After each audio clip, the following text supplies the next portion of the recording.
is equal to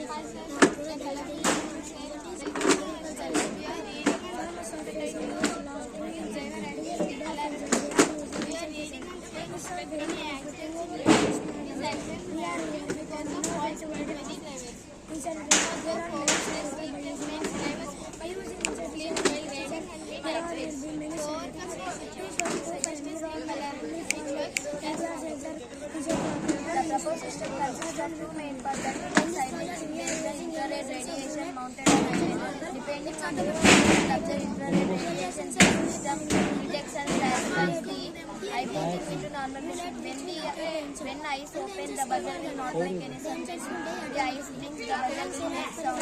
When the eyes continue closed, the buzzer will make continuous sound. My friend Dipti will conclude. This system consists of a power supply, sir last के blinking sensor and a buzzer. Thanks for visiting our stall.